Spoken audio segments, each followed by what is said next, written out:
You were born with individual strengths and a unique purpose. Don't let fears, false beliefs, or life's happenings diminish your influence. It's time to live and lead for impact. Host Kirsten Ross, expert of transformation, will help you defeat the drama and overcome the trauma that can stop you in your tracks. You'll gain focus, find confidence, and take bold action.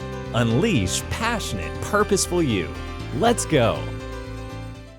Welcome to Live and Lead for Impact. I'm Kirsten Ross, your host, and this is episode 239. And I'm so happy to bring you this episode as a part of the My Impact Academy. And I'll be talking about that a little bit more at the end. And I have a wonderful guest today. Her name is, I'm gonna try to roll my R's like she does. Barbara Dalle Pezze. How did I do? That was awesome. Great. But let me introduce you further, but I had to do that quick check-in. So Barbara, who is a Ph.D, is an internationally recognized leadership coach, life strategist, facilitator, and author, distinguished by her capacity to inspire and empower, and by her unique ability to connect and tune in with people from highly diverse cultures, ages, and backgrounds. She has over 18 years of global experience living and working in China, Hong Kong, Australia, Canada, Europe, and the US. Barbara has partnered with global leaders, entrepreneurs, C-suite executives, and members of family-owned businesses to help them make key paradigm shifts and breakthroughs so that they can effectively create large-scale changes in society and the world. Welcome, Barbara. Thank you, Kirsten. It's an honor to be here with you today. Thank you for having me. Well, I'm so excited to chat with you. We are kindred spirits, I can tell already. We do a lot of the same work. And so I am, and for about the same amount of time. And so I'm really looking forward to chatting today. So let's just dive in and tell me about your work and what impact you're working to make in the world. Well, my work is about people. As you know, as you just said, we are in the same field and industry, and I believe we have a similar passion. I love people, and what I do, I love to help individuals express fully who they are, and particularly tapping into those resources that they might not even know that they have, so that they can express them fully. And I do that because I believe that when we are in our own power, we can change the world. And so it is my indirect way by impacting on people so that they can do their magic and impact on the world. So I love the work that you're doing. We're in the same kind of space. So tell me, what experiences have motivated you the most to make this unique impact? So since I was younger, I've always been called by my friends and people that knew me the wise one, because it has always been natural for me to somehow help people and also see their potential. And I've always been passionate in inspiring them to go after their potential. And so it is something that has always been with me. And then I discovered when I moved from Italy to Asia, where I spent many years of my life, I discovered that actually there was a profession that could do that, help people, and that was the coaching profession. And so I started to explore, how do you become a coach, what do you do, and that's it. I found my way, and where I was living at the time, which was Hong Kong, I found a lot of people, very different kind of people. And I started to explore and become a people watcher at first. And then I became passionate about helping those who wanted to become better and evolve and expand their sense of identity and the way they could learn about the world, themselves, and their life, so that they could impact their environment and their world. What is so funny to me as I listen to your story, it is so similar to the way that I started. And I'm going to date myself a little bit. Mm-hmm. And I don't know if, like, across the globe, have you heard of Ann Landers? Nope. So very popular newspaper columnist years ago who would give advice. And, so people would write in Dear Ann Landers, and then she would give her advice. And all the way back in high school, people called me the Ann Landers of the high school. So I love, and then I did not, and you and I have both been in this coaching space for many years, prior to it being so popular. Yes. And so I would love to hear how you even heard about it, because for me, I was in the process of looking for a new something to get out of an abusive marriage. And because I had stopped working while my kids were babies and needed to get out. And so I talked to a few trusted advisors in my life. Yes. They had 3 people over the course of just a couple of weeks say, you should be a coach. And I was like, what the heck is this? And I remember that aha when I Googled it, and I was like, oh my gosh, I've been accidentally doing this my whole life. So I would love to hear a little bit more. How did you find out about coaching? That is a very interesting question. At first, I thought that the profession that would take care of people was being a psychologist. And but when I explored being a psychologist, it was not quite what I wanted to do, because at the time when I was doing this, it was more clinical psychology, and so it was not exactly what I wanted to do. And then I met this amazing woman, it was in Asia, that became a very dear friend of mine. And I remember that she was doing this thing. She was a coach. And I was impressed by the way she would ask questions. And I remember I was inspired by the way she was asking questions. And then I asked her about it. And I said, what are you doing with these questions? Questions to me, till that point, Kirsten, they were just a question to have information. I did not know at the time the power of questions. And then she started to explain to me what questions are actually about. And from that exploration, I came to know what coaching was about. And then, and that was it. And that was it. That was a very powerful shift for me. And it is as if I changed the dimension I was moving my life within.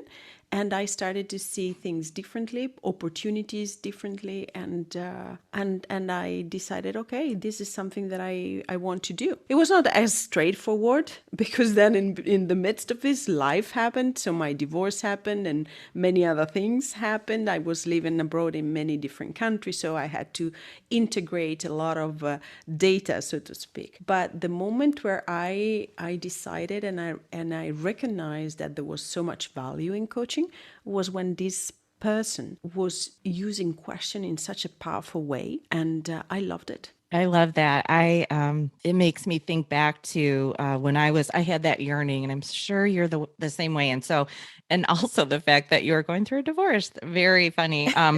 So I'm thinking that perhaps, I don't know if you had kids at the time, but I was like a single mom of very 2 small young boys when I was starting my business. But, prior, so, a yucky thing was the catalyst, but it was something that I needed to figure out, because prior to finding coaching as a vocation and as a way to serve others, I had this deep yearning, and maybe you'll resonate with this. Oprah Winfrey used to, as part of her show, she would have these Use Your Life episodes where she would bring people on that just started some little tiny thing and then made this huge impact in the world. And I would sob, we're talking, hold my breath, ugly cry, hoping that no one outside hears me, because I just had this deep, deep yearning. There was something I was supposed to be doing and I wasn't doing it. And I couldn't figure out how to figure out what it was so that I could do it. And finding coaching was like coming home. And I still remember the very first person, after doing a course and, coactive coaching and all that kind of stuff. I contacted someone who was always motivated and, working on a lot of different things. And I was like, hey, can I coach you? And I remember her getting aha moments and I was like, oh my gosh. So how super fun that that's how you also found coaching. So when you think back to the many years that you've been helping people, kind of find their purpose and gain clarity, what when you think back, what is one particular person or team that you helped where the impact was just huge and it really fuels your passion to keep doing this important work? Well, while you're talking and asking me this, there are many amazing people that I had the privilege to be working with. In particular, there was this one person. She was a top executive in one of the biggest corporation in China, and she had been working in this company for so long, an amazing woman, and she was the CEO of the company. And I remember that she really had achieved a lot in terms of financial success, professional success. She had also a beautiful family, but she did not feel fulfilled. And so I remember that the work that we did together and she asked me to do with her is the question was, how is it possible that I have achieved so much and yet I am not fulfilled? What can I possibly want more? And I love that question because the part that was missing actually was herself. She did not connect with herself, with her highest purpose, or deepest purpose, depending how you want to say it. And she was so talented, and she had not found a way yet to connect with herself, and therefore to be in a position of tapping into herself fully, and that would have been what would have brought her fulfillment. And so working with her, and we managed to achieve that to the point that when we finished work, she resigned. She didn't. Good for her. She resigned, and she said to me, Barbara, I now want to really go after what's really important for me in my life and get that sense of fulfillment that I haven't found so far. And so she made this brave step, and she quit a very powerful position, a very beautiful job, and she changed. She did it for a while, and that for me was amazing because that told me that the work that we do, the work that at the time I did with her and that coaches do, is extremely important. It doesn't serve just business goals or business purposes, but it always tap into what's most important for the well-being, sense of fulfillment, and living the purpose for individuals. And that's what motivates me. Actually, there is a joke now that when Barbara intervenes, then be careful because people resign to get aligned with their purpose. So, having said that, not everybody does it, but it happens that really people get connected to their own purpose. I love that. It's funny. I have to give kind of caution at times too. There are a couple of times when it's like, okay, we're going to be taking the blinders off so that the power of the stories that we tell ourselves and the patterns that kind of can keep us stuck feeling like victims or, with negative emotions, et cetera, because of the stories that we're telling about the facts that are happening. And I always caution, okay, when we do this, there's no going back. Like you will always be aware.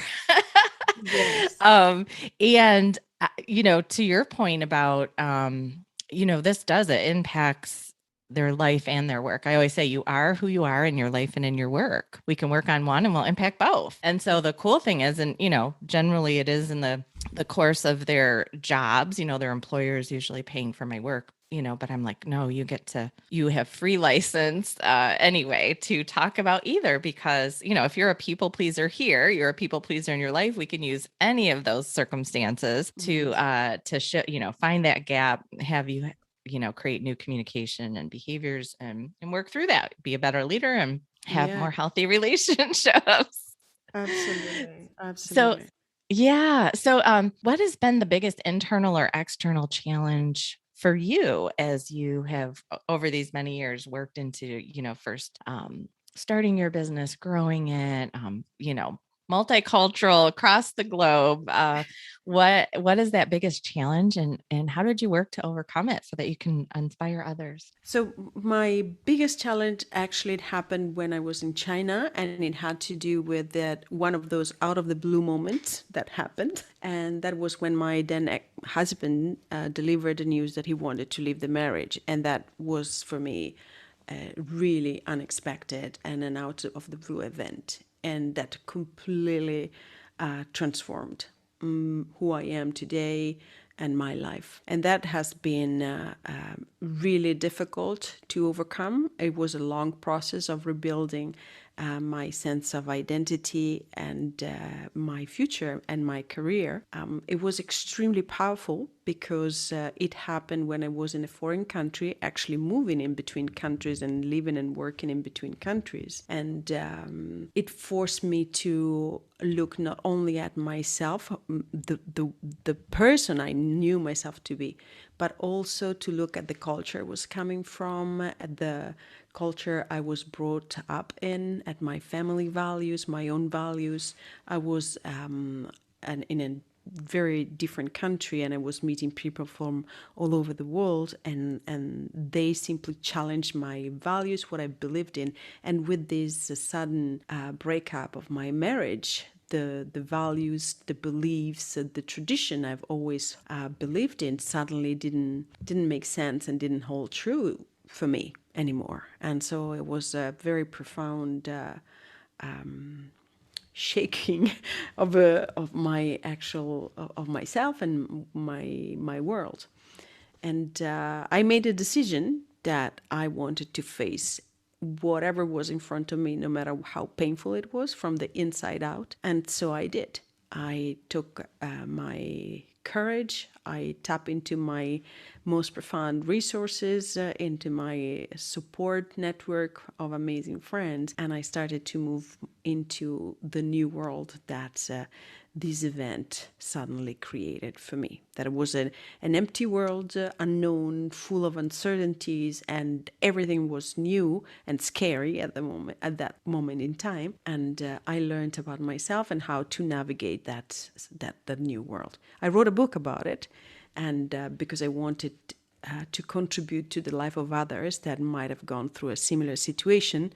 And I wanted to speak from the future, because then once I knew the ending of the story, I could speak from the future to people that are going through similar difficult situations and say, look, everything will be all right. It was something that I was longing to hear when I was there, and I couldn't find actually a voice that would tell me so. And so I decided to write my experience in order to be that voice for people that are going through something similar. And that became my leadership story, right? And the foundation of leadership, as I like to call it, that became my leadership story. And tell me the name of your book so that people can find it. Yeah, the book is called The Unexpected Gift, and it is available on Amazon. Great. And when did that come out? It came out in February this year, actually. Okay. So great. Well, congrats. Thank you. And I'm sure it's a really helpful book. So, and of course, we'll put the link in the show notes. So tell me a bit about, so you talked about kind of the strategies that you used to move through that difficult time, which good for you. You created what we can do in those times is, something bad happens and we can use that as a catalyst for really positive change. And so what were some of the outcomes, or what are some of the things that you learned or transitions that you made during that time? It took me 12 years to overcome wow. everything, because there was my inner story, and then there was the outer story that is life from the outside that was happening, and then it involved other people. I found out that I went through 7 steps, and I'm writing now the second book, which is the 7 steps to the gift. And these are the milestones that for me made a difference and allowed me to move forward in this situation.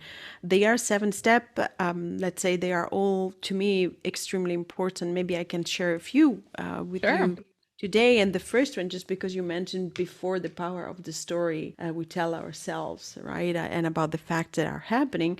The first step was really owning my story, and awaken to my story, because when this happened, it was, as I said, an out of the blue moment.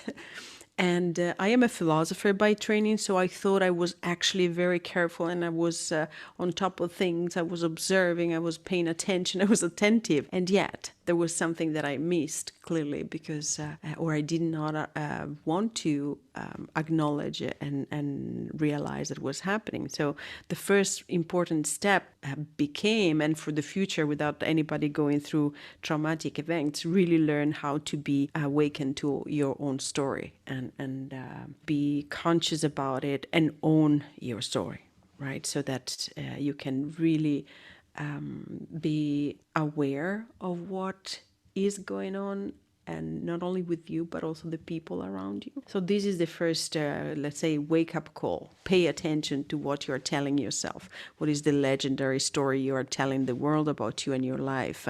And then look behind that and find what's hidden and what you are not willing to look at, really. And that might become that bomb that suddenly might explode in your life. So that was a first lesson, if you want.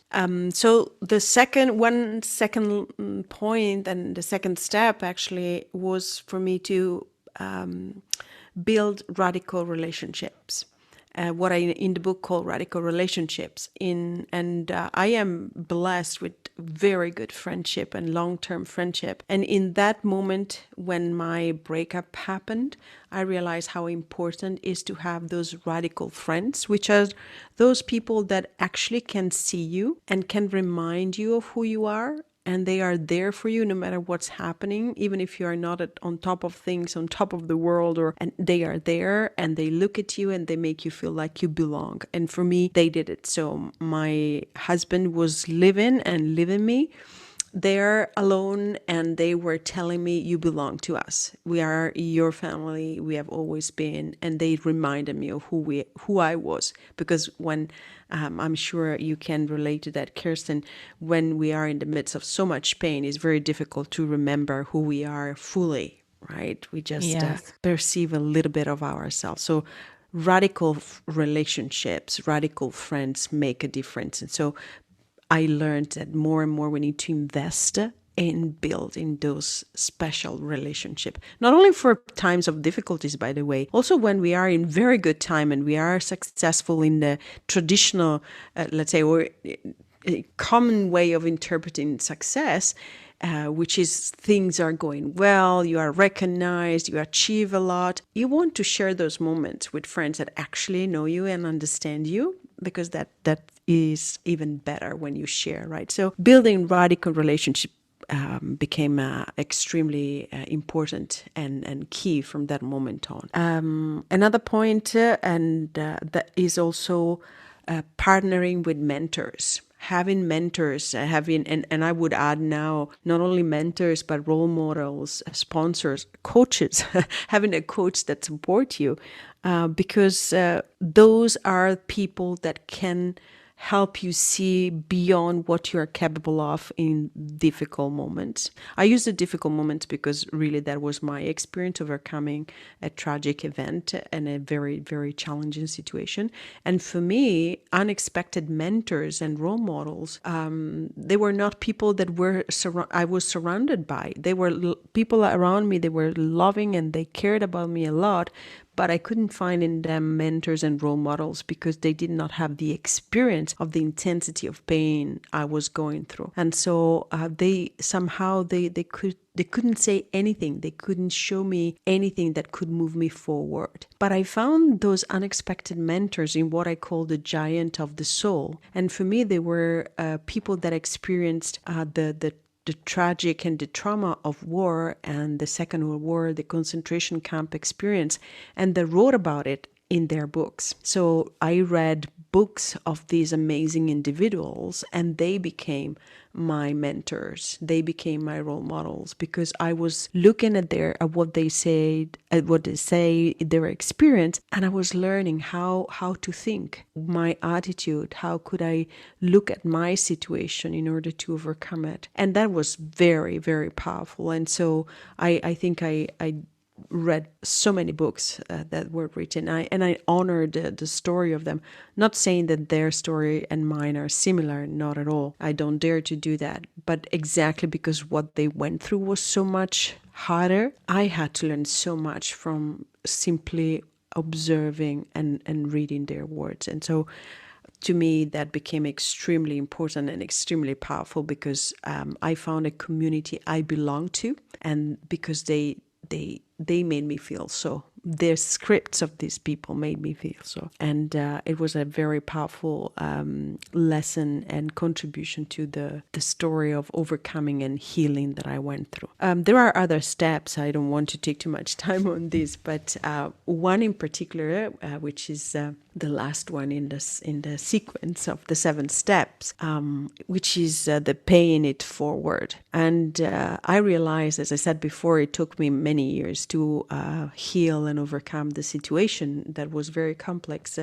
And I realized that eventually, to actually feeling that you have forgiven yourself, forgiven the person that, in your opinion, at first caused you so much pain, you do need to pay forward. In my healing journey, so much love and so many people have helped me and came to support me. Even people that I didn't even know came to support him. And in the sense that, for example, I couldn't decide at first whether I wanted to stay in a foreign country or going back to my own country. And I had not the energy to make the decision, a simple decision as renting a place. And so to help me in that, some friends of friends offered me to stay at their place in the city center where they did not, they were not there, the apartment was free. And so they said, well, if that can help, you can stay there. And so they allowed me to stay for some time so that I did not have to make the decision immediately, and I could have some time to heal a little bit longer. So things like this, it was full of event of generosity and love towards me. And so I've realized that to actually complete the process of healing and complete my evolution and becoming the new person was to pay it forward. And so in what I do, there is always a component where when I can, I pay it forward to somebody in different ways, and it might have not to do with the coaching or in any, it doesn't matter in which form, but if there is a chance that I can be one of these people that help me for somebody else, I love to do it. And that gives me so much. Yeah, I love that. I love how you're talking about the different kinds of relationships, because that was one of my ahas, a few years ago, that sometimes, especially when we're really focusing so much on serving others, we can forget to make sure that we have those relationships and are investing in those relationships where, I call them those symbiotic relationships. Not that that's a new or unique word, but, where there's the give and take of more of a friendship versus the people that we're serving. And if we don't have those, when we go through a difficult time, that's what we need, is those people. It's so great that you had that in your corner. But also what we might end up doing is having unrealistic expectations of relationships that really aren't aligned for the serving you kind of a role. So for instance, when you are a coach or a mentor or, starting a ministry, serving in those ways, that relationship is really designed around them leaning on you. And to shift those can be difficult, if not impossible. And so, so important to continue to foster all of the different kinds of relationships. Yeah. And you mentioned forgiveness too. And tell me if this resonates with you. That also, we were talking years in the making, but there were still pieces where I hadn't yet forgiven my ex for, the trajectory he set my life on, and all of that was so different from my expectation, what I thought was going to be my future. And I found during that deep dive that really I was holding on as a way of protection. One, there was that continuing to collect, we'll call it his, I don't know, the proof of who he was. Continuing to really focus on that is like, I just continued to need the validation, but at some point, like, that focus wasn't helpful. And I didn't need to collect more data or prove it to the true friends, the people, again, those core relationships that I had. So that was a waste of my energy. And it was just, Mm-hmm. it had me focusing on the negative. And then to forgive or have empathy felt too close to love.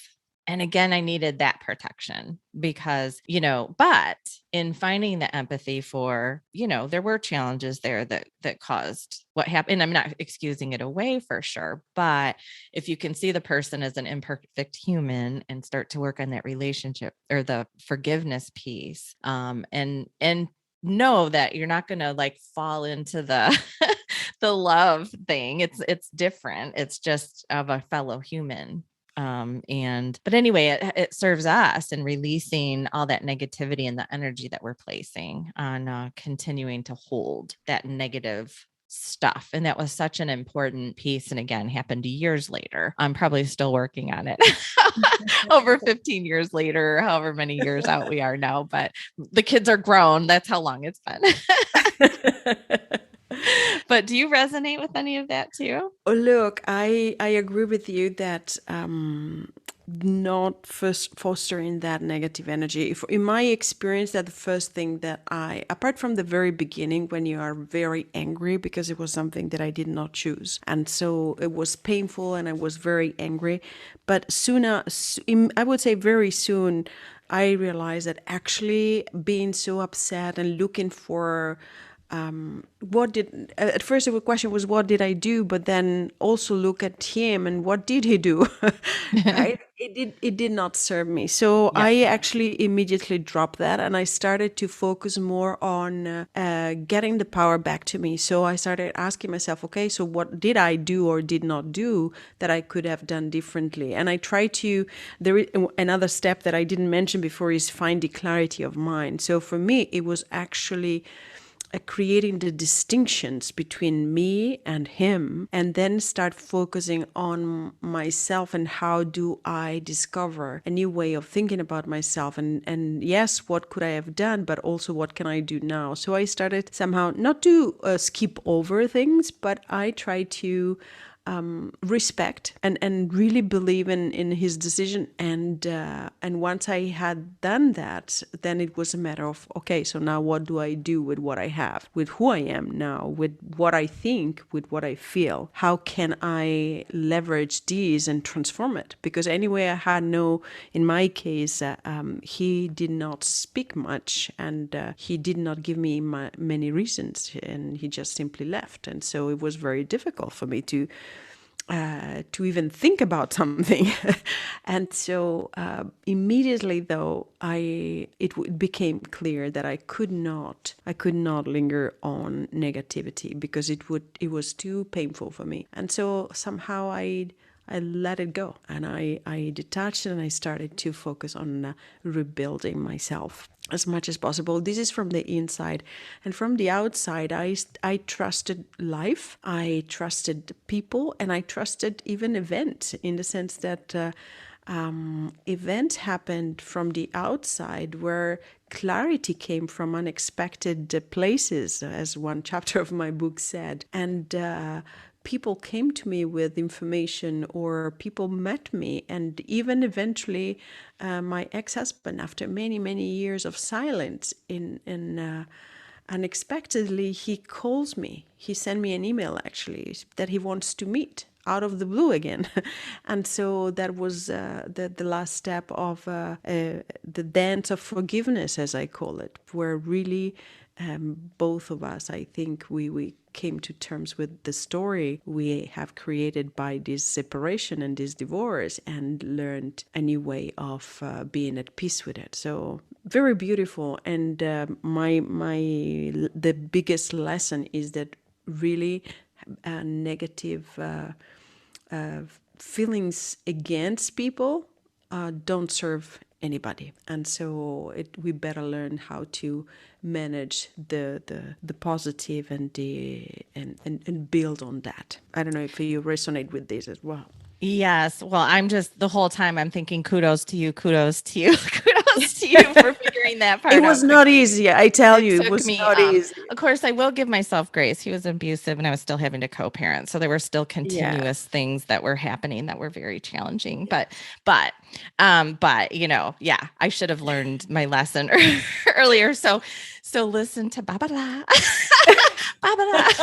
On this one. Yes, do the internal work. I was doing the internal work, but I was carrying like a big, sack of bricks behind for many years. And so, the quicker that you can let go of that, absolutely. It And doesn't serve. it doesn't serve. And I have also to say, though, Kirsten, that I did not have kids. My pain on that was that because of what he did, I could not have become a mother. And that was very difficult to get over. And that was a big challenge. But for a situation where you do have kids, it becomes very challenging then to build a peace with the person, to build peace with it and harmony, because you have these creatures there that you need to take care of, and you need to find a balance, right? So it is not easy at all. Not easy. And protect So and all kudos that. to you too for making it. Thank you. So as we finish out today, what quick words of wisdom do you have for others who want to make their own impact in the world? One thing that I really, really love is a belief, actually, and that is that we want to believe to the seemingly impossible, because it does happen. The impossible does happen, and we don't want to, with our limiting beliefs, prevent it to happen when it is something amazing that might happen. So the word of wisdom would be believe in the impossible. Oh, I love it. As coaches, I know you've had this too. Like, I have been brought to tears so many times when someone is pushing through. They've either been living in the world of assumption, or have fears or false beliefs that are stopping them, or maybe it's those difficult conversations. And on the other side is just amazing stuff. So gain that clarity, bust those fears, move through, and make your bigger, bolder impact. I love that. So thank you, Barbara, so much for spending time with me today and for sharing so much with the listeners. As always, you'll be able to find more information about Barbara, links to her website and social media by going to today's show notes. And you can find those by going to defeatthedrama.com click on the podcast tab and then go to episode 239. And as we close out, if you are not a member yet of the Impact Academy, I want to absolutely encourage you to join now. Amazing things are happening there. 24/7 digital access immediately, and you get a 14 days to just check it out first, but you're going to want to stay. But so you can find it. You'll get strategy and group coaching sessions with me monthly. Those are recorded. I'm adding new information constantly, tons of freebies, tons of audio to take with you wherever you go, all organized for easy and ready access. So check it out. You can find it by going to myimpactacademy.com/join. And I really look forward to locking arms with you there soon. And again, thank you, Barbara. Any final words? Oh, it was such a pleasure and honor having this conversation with you. Thank you for having me, and for doing what you're doing with this podcast is amazing. So thank you very much. Great. And for those listening, get out there, make your bigger, bolder impact, bust through those roadblocks, power through them, and the world is waiting for the impact that is unique to you. Take care.